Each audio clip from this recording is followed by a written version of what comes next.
बिस्मिल्लाहिर्रहमानिर्रहीम अस्सलाम वालेकुम वरहमतुल्लाहि वबरकातुहू। Tayyaba Asif YouTube channel Tayyaba food stories में आपकी खिदमत में हाजिर है। आप सब लोग कैसे हैं? उम्मीद करती हूँ आप सब लोग अल्लाह पाक के फजल करम से खैरियत से होंगे। अल्हम्दुलिल्लाह मैं और मेरी फैमिली भी अल्लाह पाक के फजल करम से खैरियत से है। इस वक्त आप देख रहे हैं YouTube channel Tayyaba food stories. Tayyaba food stories में आज आपके लिए मैं आलू के चपली कबाब की रेसिपी लेकर आई हूँ और वीडियो को लास्ट तक देखिएगा, स्किप करके मत देखिएगा। और रेसिपी पसंद आए तो इसे फ्रेंड्स के साथ और फैमिली के साथ ज़रूर शेयर कीजिएगा और बेल आइकन का बटन ज़रूर प्रेस कीजिएगा। इससे आपको मेरी हर रेसिपी की नोटिफिकेशन सबसे पहले देखने को मिलेगी। चलिए रेसिपी स्टार्ट करते हैं।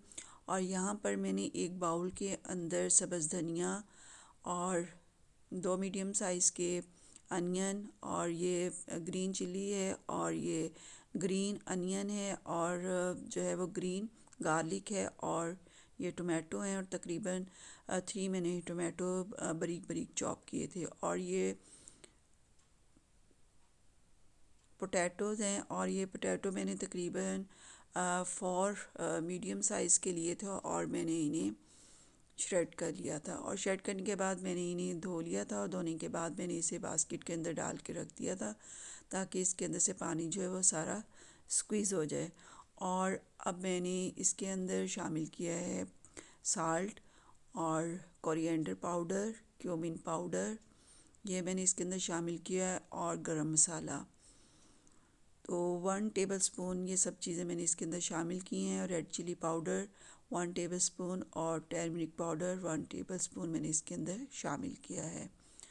और इसके अंदर पानी हम बिल्कुल भी शामिल नहीं करेंगे। और इसके अंदर क्रश्ड मैंने जो है वो रेड चिली डाली है। क्रश्ड रेड चिली से जो है वो बहुत ही अच्छा फ्लेवर आता है और चपली कबाब का कलर भी बहुत प्यारा आता है। तो क्रश्ड रेड चिली जो है इसका अपना ही एक जायका होता है।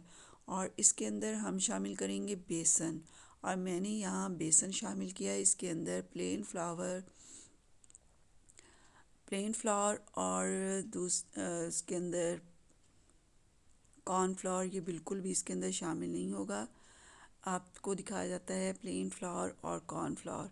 प्लेन फ्लावर और कॉर्नफ्लावर जो है वो इसके अंदर शामिल नहीं होगा। हमेशा जो चपली कबाब बनते हैं वो बेसन से ही बनते हैं। पानियाँ बिल्कुल भी शामिल नहीं कीजिएगा, इसलिए कि आलूओं के अंदर पानी ऑलरेडी होता है और जब हम आलू के अंदर बेसन डालेंगे तो वो खुद ब खुद ही उसके अंदर से पानी जो है वो रिलीज़ हो जाता है। तो बिल्कुल भी मैंने पानी शामिल नहीं किया था। और ये देखें इस तरह का यानी इसकी कंसिस्टेंसी होनी चाहिए। इस तरह का ये हमारा मिक्सचर जो है वो रेडी होना चाहिए। और इस तरह के मैंने जो है वो चपली कबाब रेडी कर लिए थे। चपली कबाब की आपने यानी शेप दे देनी है चप्पल जैसी और इसके ऊपर हमने स्लाइस में जो है वो टोमेटो काट लेनी है और फिर वो इन्हें ऊपर लगा देना है।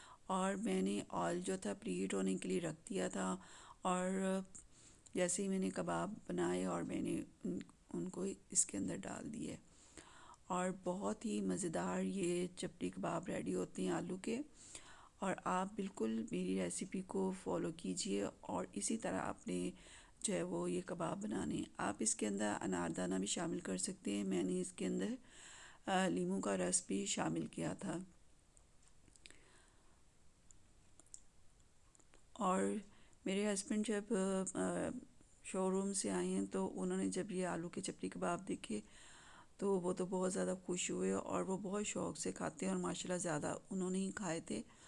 और ये सैलड मैंने कुछ बनाया था और मुझे जो है वो मुख्तलिफ क्यूकम्बर टोमेटो का ये सलाद बनाना, मूली का सलाद बनाना बहुत अच्छा लगता है और मुझे इनकी डिज़ाइनिंग करना बहुत अच्छी लगती है और मैं सीखती रहती हूँ। उम्मीद है आपको आज की मेरी ये रेसिपी बहुत अच्छी लगेगी।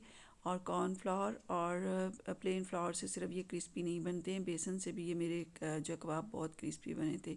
इसके साथ ही आपसे इजाज़त चाहती हूँ। अल्लाह हाफिज़। दुआओं में याद रखिएगा।